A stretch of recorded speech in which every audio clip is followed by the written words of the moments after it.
Buenas noches, América. Nuevo giro en la trama rusa. El fiscal especial Robert Mueller acusó a Paul Manafort, ex jefe de campaña del presidente Donald Trump, de haber mentido en la investigación que Mueller mismo está liderando y de romper el acuerdo de cooperación que ambos tenían.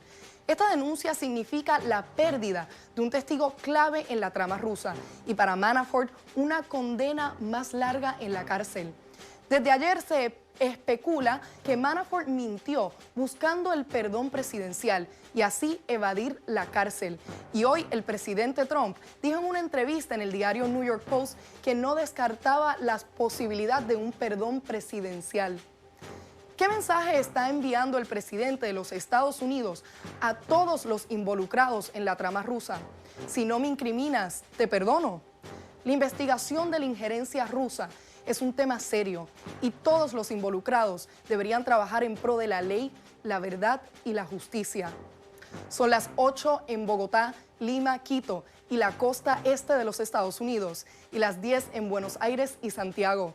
Mi nombre es Alexandra Colonamil, en lugar de Gustavo Alegret, y esto es Poder Latino. Bienvenidos.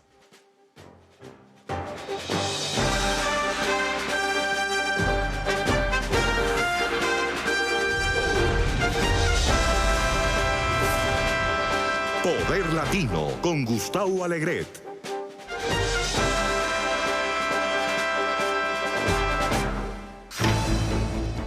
Aquí comienzan las noticias con pie de página. Este fin de semana pasado en Buenos Aires, caos, conmoción, mientras los argentinos y el resto del mundo esperaban la final de la Copa Libertadores entre esos equipos históricamente enemigos, el Boca Juniors y el River Plate. Fue suspendida esto tras que las autoridades argentinas no pudieran garantizar la protección de los allí presentes, tanto de los espectadores como de los jugadores.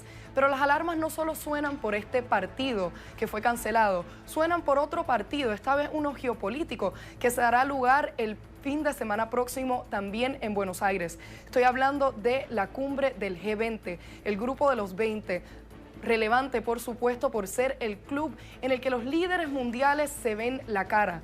Este organismo, esta cumbre, fue originalmente organizada por Estados Unidos, pero está por verse qué rol jugará el presidente Donald Trump, que desde que llegó a la presidencia ha expresado un rechazo abierto hacia cualquier dinámica multilateral. También están los ojos sobre un posible encuentro entre el líder chino Xi Jinping y el presidente Donald Trump. Un encuentro, una conversación que líderes del mundo, el mundo entero y agentes económicos esperan que dé alguna señal de una posible tregua entre esta guerra económica, esta guerra de tarifas que se viene librando entre estos dos gigantes del mundo. Y finalmente un posible encuentro también entre el presidente Donald Trump y el líder de Arabia Saudita, el príncipe heredero Mohammed bin Salman. Esta sería la primera vez que estos dos líderes se ven la cara desde el controvertido asesinato, la controvertida muerte del periodista Jamal Khashoggi. En este momento del programa saludamos a Pablo Pardo, corresponsal de El Mundo en Washington. Pablo, ¿qué podemos esperar de esta cumbre del G20? Poco. Del G20 no parece que quepa esperar mucho porque fundamentalmente hay dos G20. Uno es el de China y Estados Unidos y el otro es el de todos los demás. El de China y Estados Unidos viene marcado con un enfrentamiento muy grande entre Xi Jinping, el presidente chino, y Donald Trump, el presidente de Estados Unidos. Los dos tienen posturas muy divergentes y ninguno de los dos parece que está dispuesto a ceder lo más mínimo. Xi Jinping acaba de estar en España, ha cenado hace unas horas con el presidente del gobierno español, Pedro Sánchez, y no parece que esté dispuesto a realizar concesiones importantes en materia de comercio.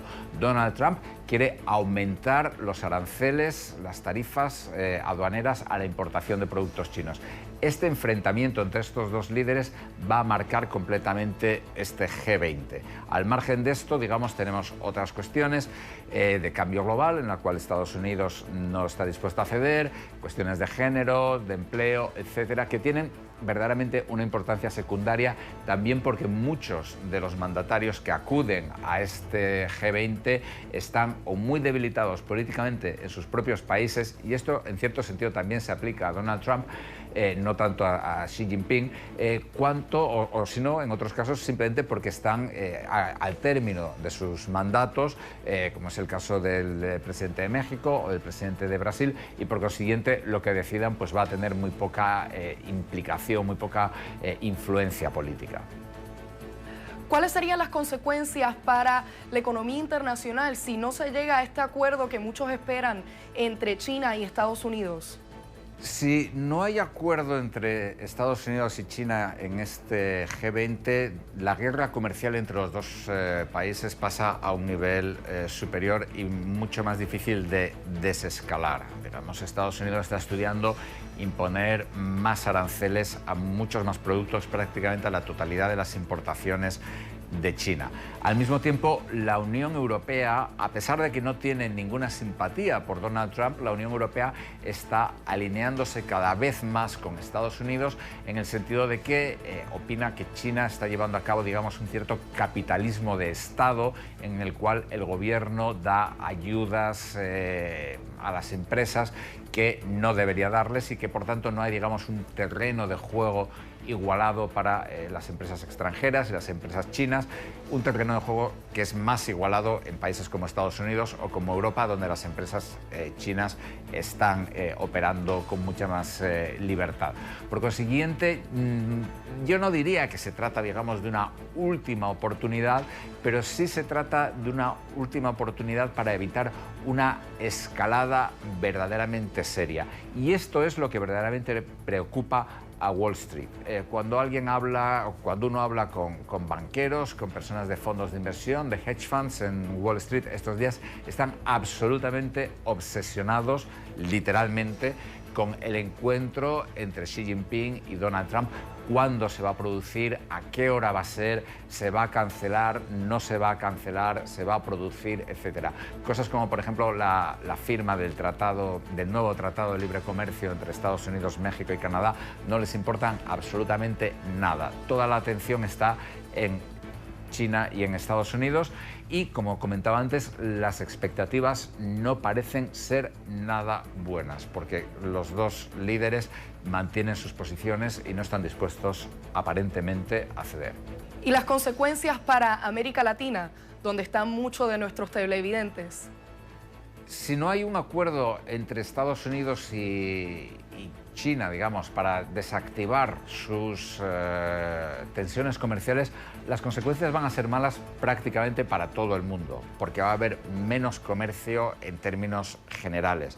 Puede haber un aumento de las exportaciones de China a América Latina, puede haber un aumento de la inversión china en América Latina, que ya estaba produciéndose y puede ser todavía más grande. Esto sí que sería beneficioso, es decir, que las empresas chinas empiecen a crear fábricas en Latinoamérica para poder exportar desde Latinoamérica a Estados Unidos, digamos, a través, sería a través de terceros países.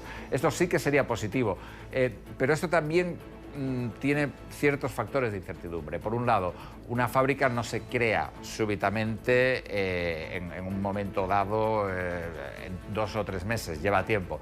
Otra cuestión es que China, cuando invierte en los países, suele exigir mucho en términos de, por ejemplo, no protección legal, no protección laboral a sus empleados, no protección al medio ambiente, y estas son cuestiones que en América Latina son muy importantes. Inversión china en América Latina también requeriría todavía más inversión de la que América Latina está teniendo en infraestructuras y también en formación de personal, en formación de población, en educación. Digamos que podría ser bueno indirectamente en el medio y largo plazo, pero en el corto plazo es muy probable que no fuera bueno. Otro factor que tal vez pudiera favorecer a América Latina sería que Estados Unidos, al ver, digamos, por la guerra comercial con China, comprara más en América Latina. Esto ya, por ejemplo, hay algunos datos que indican que en producción agrícola, por ejemplo, Estados Unidos está comprando más a países como Brasil o como Argentina. Sin embargo, América Latina no puede, digamos, su economía en conjunto es demasiado pequeña para suplir el vacío que deja China. Con lo cual, digamos, las consecuencias son inciertas, al menos en el corto plazo no serían buenas, porque no serían buenas para nadie, crearían tensiones económicas y financieras en absolutamente todo el mundo. Tal vez en el largo plazo fueran mejores, pero como decía John Maynard Keynes, el principal economista del siglo XX, en el largo plazo todos estaremos muertos, con lo cual vale más que las cosas a corto plazo funcionen. Gracias, Pablo. Próximo tema del día.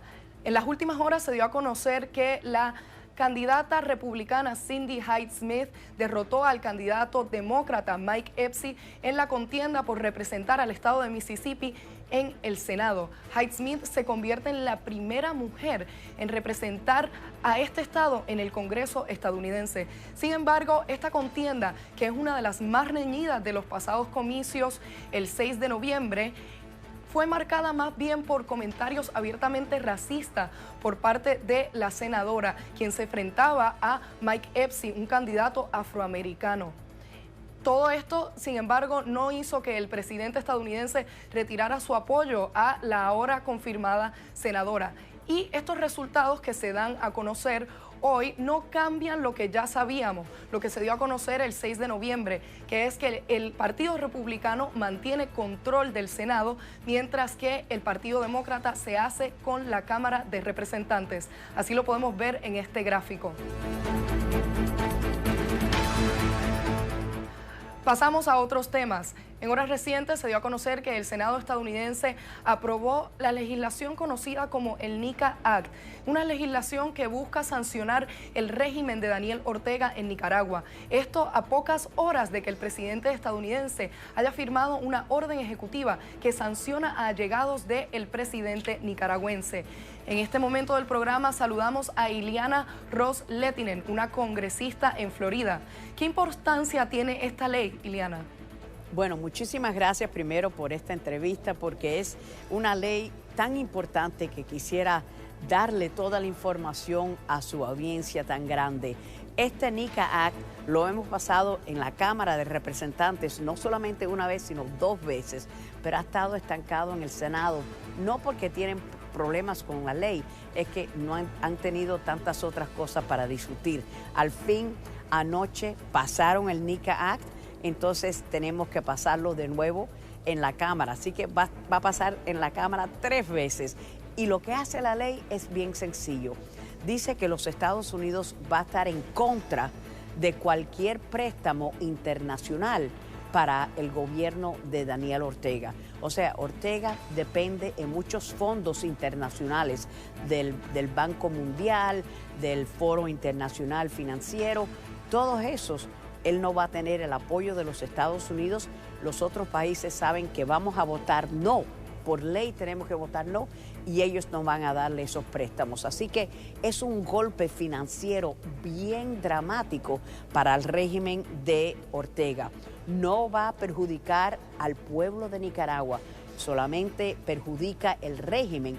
Un régimen que ha matado a los disidentes, que pone a la gente en las cárceles, desaparecen estudiantes. Ha sido un horror lo que Daniel Ortega ha hecho en estos últimos meses, los últimos años. Así que vamos a sancionar más personas. Felicito al presidente Trump por las acciones que él ha tomado. Y esta ley va a perjudicar más al régimen, no al pueblo. ¿Y qué importancia podría tener a futuro? Este proyecto va a tener un impacto en el futuro inmediato, porque Ortega sabe, ya no recibe fondos de los Estados Unidos, va a ir a estas cuentas internacionales para decirle, háganme un préstamo, necesito un poquito de dinero. No va a recibir el dinero, y ese es dinero que él está usando para darle palos a las disidencias. Así que estamos con mucha esperanza que lo vamos a poder pasar esta semana o en la próxima semana aquí en la Cámara. Todavía no es ley, pero va a ser ley. ¿No teme que se vuelva el régimen de Daniel Ortega aún más represivo? Es que es imposible que el régimen de Ortega sea más represivo. Ha matado a estudiantes, ha matado a la disidencia civil, ha desaparecido a muchas personas, ha puesto en la cárcel a la disidencia. ¿Qué más puede hacer un régimen totalitario de desaparecer personas, ponerlos en la cárcel y matarlos? ¿Cómo es que van a ser más represivos si ya están matando a su gente? Ahora Ortega, porque le tiene temor al pueblo, está diciendo no pueden haber protestas públicas. O sea, en Nicaragua es una cárcel. Es increíble. Daniel Ortega está destruyendo al pueblo tan noble, tan bueno, tan digno que el pueblo es el pueblo nicaragüense. Me duele mucho. Gracias, congresista. Y pasamos a nuestro último tema del día.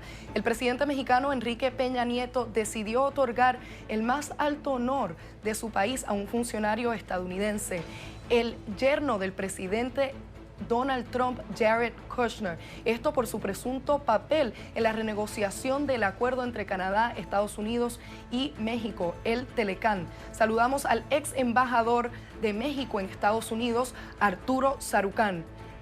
¿Por qué toma México esta controversial decisión? Bueno, más que México es el presidente de la República que tiene la atribución para otorgar la condecoración que da el gobierno mexicano a extranjeros que han beneficiado a la humanidad o que han aportado contribuciones al país. Es una decisión de Enrique Peña Nieto, ciertamente basada en el papel que jugó Jared Kushner en la renegociación del TLC. Hay que reconocerlo, Jared Kushner efectivamente juega un papel importante como facilitador de la renegociación y también como un punto de contención ante el presidente Trump, pero de allí a que el gobierno mexicano decida en este momento otorgarle esta condecoración, pues hay una distancia muy grande. Gracias, embajador. Una decisión que sin duda dará mucho de qué hablar. Aquí le estaremos siguiendo la pista. Hasta aquí las noticias con pie de página. Ya volvemos. Continuamos con Poder Latino. En este momento del programa saludamos al primer ministro de Jamaica, Andrew Holness, quien culmina hoy su visita a Washington, D.C. Primer ministro, gracias por acompañarnos. Cuéntenos, ¿qué objetivo y balance hace usted de su visita a la capital estadounidense? El principal propósito de mi visita a Washington era atender un evento que fue presentado por el Fondo Monetario Internacional, el Banco Mundial y el BID para crear soluciones innovadoras para los temas relacionados con el cambio climático en la región Caribe. Fue un gran placer para mí poder ir a este evento y participar con mis colegas del Caribe para poder discutir este problema tan urgente e importante del cambio climático y la construcción de resistencia y encontrar soluciones de financiamiento innovadoras. Pero háblenos de los resultados concretos. ¿Cómo enfrentan el cambio climático las islas del Caribe? El hecho general es que tiene que haber un cambio en el paradigma de cómo las instituciones multilaterales y los gobiernos ven el tema y el problema del cambio climático. Previamente, el financiamiento disponible venía después de que ocurría un evento, ya fuera un evento climático extremo como un huracán o un terremoto, o eventos más lentos como el aumento del nivel del mar o la acidificación de los océanos. Es solamente después de sentir los efectos que hemos entregado el financiamiento. Ahora, el cambio en el pensamiento es que tenemos que ofrecer este financiamiento antes, ya sea a través de la creación de seguros o crear fondos que sean específicamente relacionados para construir resiliencia, particularmente en el desarrollo de infraestructura. Gracias, primer ministro. Hasta aquí nuestra sección de entrevistas. Ya volvemos con nuestro debate en Poder Latino. Continuamos con Poder Latino. Hora de debate, de opiniones encontradas aquí en Poder Latino. A mi derecha se encuentra el analista republicano, ex asesor congresional Daniel Buchele. Bienvenido, Daniel. Gracias, un gusto. Y a mi izquierda, Federico de Jesús, analista político demócrata y ex vocero hispano de la campaña de 2008 de Barack Obama. Bienvenido, Gracias Federico. por tenerme de nuevo. Comenzamos hablando de una entrevista que acaba de salir en el New York Post que le hicieron al presidente Donald Trump, en el que el presidente asegura que no descarta un perdón presidencial a Paul Manafort, quien fue acusado por el fiscal especial Robert Mueller de haber mentido en la investigación y romper su acuerdo de cooperación. Federico, ¿sería esto ilegal? Bueno, obviamente mentirle a un oficial federal, especialmente del FBI, claro que es ilegal. Lo que también potencialmente es preocupante es que el ex presidente de la campaña de Trump, Manafort, se admitió que los abogados de él colaboraron y le dieron información a los abogados de Trump durante el periodo de colaboración con la Fiscalía Federal. Y eso también pudiera ser problemático para Manafort y también para el equipo legal de Donald Trump. Me refiero más bien a la acción de ese potencial perdón presidencial. Bueno, el presidente obviamente tiene el poder de dar un indulto a la persona que sea necesario. Creo que en este caso todavía está todo bajo investigación y si yo estuviera asesorando al presidente o a su equipo legal, le diría que espere que la investigación independiente de la fiscal especial Mueller termine antes de hacerlo. Estoy de acuerdo con Daniel, no debería haberlo dicho. Él tiene toda la autoridad absoluta de indultar a alguien, pero eso no quita que quizás el intento del indulto también pueda ser obstrucción, pero eso lo tienen que determinar los investigadores. Lo que Donald Trump también tiene que evaluar es que si tú le das un indulto a Paul Manafort, entonces ya él no tiene el derecho de ampararse ante la Quinta Enmienda y tendría que testificar y no puede negarse a colaborar con la Corte, así que eso también el equipo de Donald Trump lo debería de sopesar. Sin duda, el indulto obviamente tiene un peso legal y también igual tiene un costo político, el cual la Casa Blanca, su equipo legal, tienen que básicamente pesar los dos y decidir si es el mejor curso. ¿Por qué el presidente opta por decir algo como esto? Porque yo estoy seguro que le están viendo señales, obviamente demasiado directas a Paul Manafort y a los otros que potencialmente pudieran cooperar. No se preocupen que si se niegan a cooperar, yo los voy a ayudar. Y eso pues también es problemático, pero Paul Manafort tiene que saber que el juicio se tiene que acabar para evitar eso de que él tenga que testificar, y también el indulto solamente aplica a crímenes federales. Si hubo infracciones en el estado de Nueva York o en otras jurisdicciones como Virginia, donde él operó, pues entonces se está abriendo la posibilidad de que ese indulto no le sirva para cargos estatales potenciales. ¿Pero qué significaría esto para la investigación de Mueller, por ejemplo? ¿Qué podría ser? Bueno, yo creo que si cogieron a Manafort mintiendo es que ya tienen la evidencia. Ya se sabe que él se reunió con el director de Wikileaks en la Embajada de Ecuador en Londres, Julian Assange. Estados Unidos le radicó cargos bajo este gobierno de Donald Trump. Lo están acusando de espionaje y de violar otras leyes, así que eso también es bien revelador. Y yo creo que le enviaría una señal al público de que si no habría nada que esconder, ¿para qué perdonar a alguien que ya se declaró culpable en múltiples cargos federales, como lo hizo ya Manafort? Hablemos del papel del presidente Donald Trump en todo esto. ¿Piensa usted que el presidente es cómplice? Bueno, definitivamente creo que es importante distinguir que todo esto aún sigue bajo investigación. Obviamente decir si alguien es cómplice, culpable, inocente en los medios mediáticos es completamente diferente a una decisión tomada por una corte. Obviamente el investigador especial va a llegar a esa conclusión y hasta que tengamos algo concreto no podemos decir si sí o no. Yo creo que la campaña de él ya se ha probado que colaboró con los rusos para interferir en esta elección. Lo que no se ha probado todavía es si Donald Trump tenía conocimiento personal de que había esa colaboración y si él personalmente fue cómplice. Yo creo que ya también se ha probado que sí obstruyó la justicia cuando votó al director del FBI, que lo estaba investigando él, cuando votó a su propio secretario de justicia por no haberse inhibido de esa investigación y tomar este tipo de acciones que pudieran ser interferencia en una investigación federal, y eso es muy serio. O sea que lo que se tiene que investigar es si en efecto se lastimó la seguridad nacional de Estados Unidos al mismo candidato colaborar, y eso es lo que se está investigando y lo que el público estadounidense se merece saber. Pasemos a otros temas porque está por verse qué pasará con este posible presunto perdón presidencial a Paul Manafort. Pero el fin de semana próximo en Buenos Aires se dará la cumbre del G20, una reunión internacional muy importante, pues líderes mundiales se encuentran allí. Y los ojos del mundo están sobre el papel de Estados Unidos y el rol que jugará el presidente Donald Trump. ¿Está Estados Unidos perdiendo su papel internacional, ese papel que ha jugado a lo largo de décadas? Yo no creo. Obviamente tenemos bastantes problemas en el mundo, pero los Estados Unidos siempre ha sido el país en el cual muchos han pedido ayuda.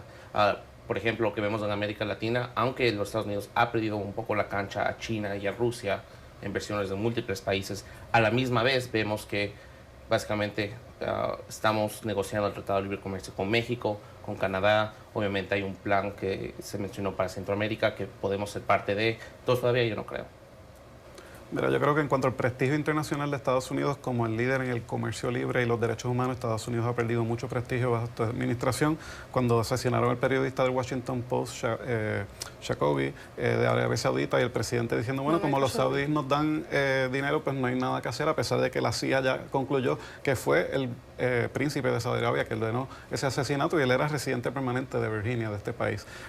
Y también vemos cómo Trump le pone aranceles y ataca a los líderes de Europa y a Canadá como si fueran amenazas a la seguridad nacional. Yo creo que eso desestabiliza las alianzas de los Estados Unidos y es bien problemático. Pero también el comportamiento de Trump, al él mismo atacar a la prensa y perseguir a sus críticos, no está dando el ejemplo democrático que Estados Unidos siempre ha querido dar. Qué bueno que mencionas los aranceles, porque creo que una de las reuniones más importantes que se van a dar en Argentina es la reunión entre el presidente Trump y el presidente de China. Obviamente el tema comercial entre China y Estados Unidos es uno que interesa mucho a bastantes economías, no solo a las dos principales en la negociación, pero a la misma vez lo que vemos con el retratado de NAFTA puede ser un plan que se puede actuar o usar también para las negociaciones arancelarias con la China. Esta posible reunión entre Xi Jinping y el presidente Donald Trump, ¿habrá un señal de alguna tregua entre esta guerra de aranceles que se viene dando desde ya hace unos meses? Ojalá le conviene a Estados Unidos, a China y al mundo que esto se disipe. Obviamente China no es un actor que ha jugado pues justamente en esto del comercio libre, pero Estados Unidos también tiene a China como un país de los que más compra su deuda y a los que más le vende, así que no le conviene a ninguno de los dos países tener esta guerra comercial, así que sí, ojalá que eso se resuelva.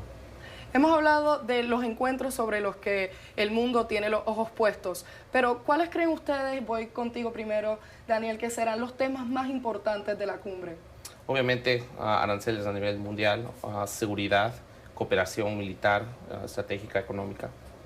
De acuerdo, y le añado también la especulación que Donald Trump mismo especuló que porque Rusia raptó básicamente y tomó de rehén a unos barcos de Ucrania a la fuerza, que quizás entonces él decida cancelar una posible reunión con el presidente Vladimir Putin, lo que sería la primera vez que el presidente Donald Trump repudia a su padrino político Vladimir Putin. Así que si lo hace, yo estaría de acuerdo con Donald Trump. Así que estoy en récord demócrata a favor de Trump en eso solamente. Pero sí, eso sería interesante velarlo. ¿Será esta cumbre un escenario para que los líderes del mundo expresen su apoyo a un sistema internacional que se está viendo atacado en años recientes, como vimos recientemente en Francia con el presidente Emmanuel Macron? Pues los líderes de América Latina usualmente no son tan confrontacionales con Estados Unidos, con excepciones obviamente, pero me gustaría ver un repudio al nacionalismo, al internacionalismo y a que se le traten a los inmigrantes como se supone, no solamente en Estados Unidos, sino en otros países de América Latina que no siempre tienen el mejor récord de tratar a los inmigrantes. Yo creo que ese sería un buen paso. Añado lo que él dijo, además creo que estos foros internacionales son importantes para que los líderes se conozcan a nivel más personal y establecer relaciones que en el futuro pueden tener frutos. Y la relación del nuevo presidente de Brasil y de Trump también es algo que hay que velar. No sé si él va a ir a la cumbre, pero es una relación que potencialmente puede lograr alguna cooperación porque los dos son de ideologías bastante parecidas. De hecho, el presidente Donald Trump ha expresado elogios y afinidades a el presidente de Brasil, el presidente electo Jair Bolsonaro. ¿Cree usted que son afines? Yo creo que hay que dar tiempo al tiempo. Obviamente, él en Brasil acaban de terminar una campaña presidencial. Obviamente va a tomar sede. ¿Quién va a nombrar ministros, secretarios de Relaciones Exteriores? Eso es mucho más importante que lo que se dijo en campaña y obviamente la relación que los presidentes van a tener. Ojalá tengan tiempo y se reúnan. Pasamos al próximo tema con esto. El presidente electo de México, Andrés Manuel López Obrador, está impulsando un plan, una especie de plan Marshall que busca ayudar a los migrantes que se encuentran en México, esta caravana de migrantes. Y no solo eso, impulsar más ayudas a Centroamérica. Con un presidente estadounidense que se ha expresado tan abiertamente en contra de la inmigración, desde sus promesas de campaña hasta estos 2 años en la Casa Blanca, ¿podemos esperar que estos son acuerdos que funcionen, que vaya más allá de las palabras? Bueno, por el bien de los dos pueblos, creo yo que ojalá el presidente que va a entrar, Manuel López Obrador, y el presidente Trump puedan tener un acuerdo. Obviamente, con el presidente saliente, aparte de la crisis que hemos tenido en nuestra frontera, se ha visto cosas positivas. Una cosa es la retórica, otra cosa son las políticas que se han adoptado. El crecimiento económico es obvio, ha beneficiado a ambos países y creo que la renegociación del NAFTA va a ser otro paso muy importante para lo mismo. Sí, el presidente tiene que escoger si quiere tener un issue político o si quiere resolver el problema. Si quiere resolver el problema, tiene que invertir en estos países de América Central. La violencia allí en esos países es lo que está causando la inmigración. Estados Unidos ha contribuido a ese problema. Bajo la administración de Obama se empezó a invertir, pero una cantidad muy modesta de 600 millones al año. Eso se tiene que aumentar. Pero de nuevo, eso si él quiere resolver el problema. Si él quiere tener el issue, pues que sigan viniendo las caravanas para él poder seguir tirándole gas pimientas a las mujeres y a los niños. Y eso sería muy lamentable para Estados Unidos a nivel mundial y obviamente como violación de derechos humanos. Definitivamente hay que ser coherentes. Si se va a enviar dinero a esos países para su reconstrucción de sus industrias, obviamente va a haber trabajos, eso va a ayudar con el tema migratorio, pero eso es a largo plazo. Obviamente ahora tenemos caravanas que están llegando a nuestra frontera, como vimos en la frontera del sur de México, y quieren hacer lo mismo con la frontera estadounidense, el cual no es aceptable bajo la ley migratoria. Hay maneras de entrar a este país, sea asilo político, etcétera, pero esa no es la manera. Pero Estados Unidos, o sea, la ley dice que si te presentas a un puerto de entrada puedes pedir asilo legalmente. Estados Unidos no quiere que ellos entren al puerto de entrada, quiere que se queden en México y los están obligando a tener que entrar ilegalmente porque no tienen puertos de entrada. Así que, de nuevo, no se puede limitar el asilo y entonces después decir, pero vengan legalmente. O sea, eso es una incoherencia que el presidente tiene que resolver. Y algo interesante sobre este tema, yo viajé a Tornillo, Texas, cuando hubo la crisis humanitaria con sus niños. Y no necesariamente tiene que ser en un puerto de entrada, sino puede ser en un consulado estadounidense o en una embajada en los países de ellos. Es que también eso hay que considerar que mucha gente no sabe. Pero, ¿qué importa más allá como mensaje político? Porque esto iría muy en contra de la retórica del presidente hasta ahora. Por eso, de nuevo, o sea, si él quiere resolver el problema, entre eso, el Plan Marshall para América Central y una reforma migratoria integral, esas son las dos maneras de resolver el problema.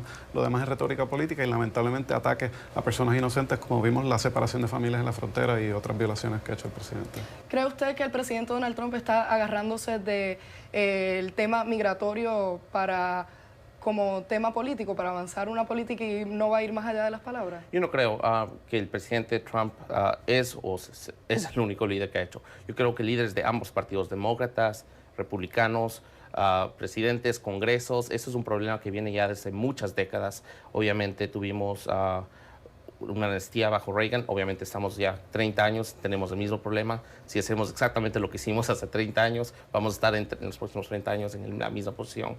Entonces tiene que ser algo que básicamente ambos partidos lleguen a un acuerdo con el presidente y la administración para mover una reforma migratoria. Quiero traer a la mesa un tema que uno de nuestros invitados ayer dijo en el programa, que estas caravanas de migrantes que se mueven desde Centroamérica, ahora en México, con el motivo de llegar a Estados Unidos, están siendo financiadas por personas de izquierda. ¿Creen que ustedes que esto sea cierto? Voy contigo primero. Yo creo que lamentablemente mucha gente, no solamente el presidente, sino en su órbita política, están cayendo en el antisemitismo, en las teorías de conspiración, acusando a gente como George Soros, que es un financiero de religión judía, que eso no debería de tener nada que ver, pero lo señalan a él como si fuera el que está manejando todo tras bastidores. La realidad es que esa gente está desesperada y están locas por venir a Estados Unidos, pero tampoco se debe exagerar el problema. Por la frontera sur entran 50.000 personas todos los meses, una caravana de 3.000 personas que no han ni llegado a Estados Unidos y ya el presidente está enviando las tropas de vuelta a sus casas luego de que lo usó para las elecciones. Dice mucho de cómo se está tratando y exagerando y magnificando ese problema. Son gente desesperada, hay que ayudarlos, está en los mejores intereses de Estados Unidos hacerlo y esperemos que ese plan de AMLO funcione. Bueno, una cosa creo que es la entrada legal por los puertos de entrada, a otra cosa entrar a un país legalmente. Creo que son dos diferentes cosas que hay que distinguir. Y sobre eso, ¿Pero cree usted que merita el envío de tropas a la frontera para enfrentarse a madres y niños que están buscando un futuro mejor? Las tropas fueron a ayudar al Departamento de Seguridad Nacional y a la patrulla fronteriza. No están en las niñas como Sí, saben. el presidente dio la orden de que podían usar fuerza letal. Y eso no se había visto antes. Y no he visto evidencia a lo que usted mencionó de su invitado sobre quién está financiando eso. Es que no puedo hablar de eso. Sí. Con respecto a lo que acabas de mencionar, dice el presidente, eso no se había visto antes, es algo sin precedentes. Yo no lo había visto antes, vamos para aclarar, yo no lo había visto que un presidente no solamente enviara tropas regulares, tanto Bush como Obama sí enviaron tropas de la Guardia Nacional, pero yo no había visto que se enviaran tropas federales y que le dieran la autorización para usar fuerza letal. Yo personalmente no lo había visto y aunque se hubiera dado antes, yo creo que está muy mal. Ese no es el mensaje que Estados Unidos debe de enviar. La frontera hay que protegerla. Yo no estoy de acuerdo con la amnistía porque creo que se deben crear mecanismos legales, no solamente darle legalización, sino crear más visas para que la gente pueda entrar legalmente. Pero si se sigue limitando la inmigración legal, entonces estamos contradiciendo nuevamente el tema. Sin duda, estamos de acuerdo que hay que reformar el sistema legal. Sí. Pasamos al último tema del día. También entre México y Estados Unidos, el presidente mexicano saliente, Enrique Peña Nieto, decidió otorgar el más alto honor de su país a un funcionario estadounidense, al yerno del presidente estadounidense Donald Trump, Jared Kushner. ¿A qué viene esto? Bueno, creo que a lo que mencioné antes, aunque obviamente representan al gobierno mexicano, gobierno estadounidense, al fin del día son personas. Creo que una tendencia que tenemos en Latinoamérica es en enfocarnos en muchas cosas superficiales y no a algo cotidiano del día a día, como la economía, el comercio, el tratado de libre comercio que se está renegociando. Entonces... ¿A qué se refiere con medidas superficiales? Una medalla, ¿ok? Esto no va a tener consecuencia política más allá del acto, es lo que quiere decir. Sí, obviamente creo que es una manera más de estrechar relaciones entre la administración mexicana, obviamente la que va a entrar también. Hay muy buenas relaciones con la persona que va a tomar el portafolio de Relaciones Exteriores de México con la Casa Blanca, el señor Kushner y el presidente Trump, pero creo que tenemos que no ser tan superficial en medallas, honores, etcétera, pero qué realmente ha sido la política de esta administración con México y cómo eso va a ayudar a los ciudadanos de ambos países.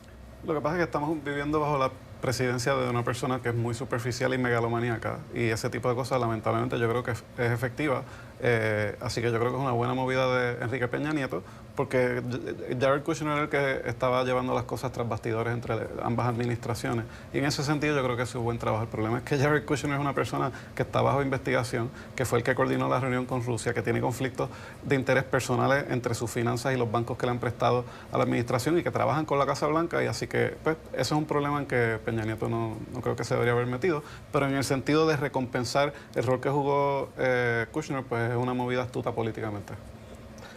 Bueno, a todos nos gusta ser halagados, pero hay que acordarnos que detrás de estos ministros, empleados de gobierno, en ambos lados hay personas. Entonces, creo que las relaciones personales a veces triunfan sobre las relaciones personales y obviamente esperamos que haga para el bien de los dos pueblos. Mencionaste algo interesante. ¿Qué significa esto como movida de México? Darle un honor a alguien que está siendo investigado. O sea, ¿qué está diciendo eso a nivel internacional y qué dice para un país pues que no es el único funcionario que está bajo investigación?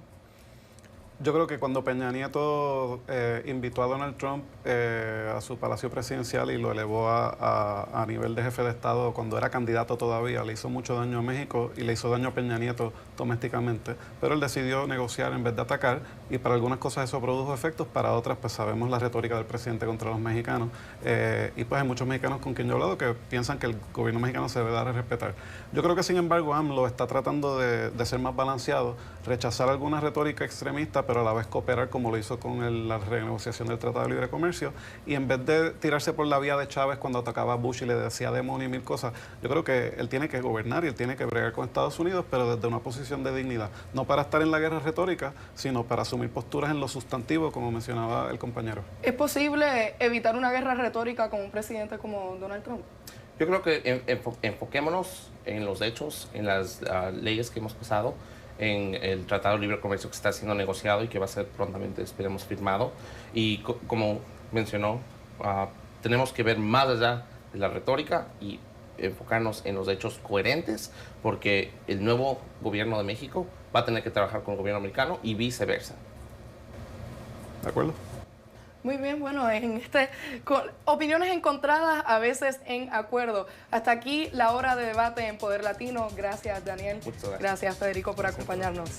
Ya regresamos.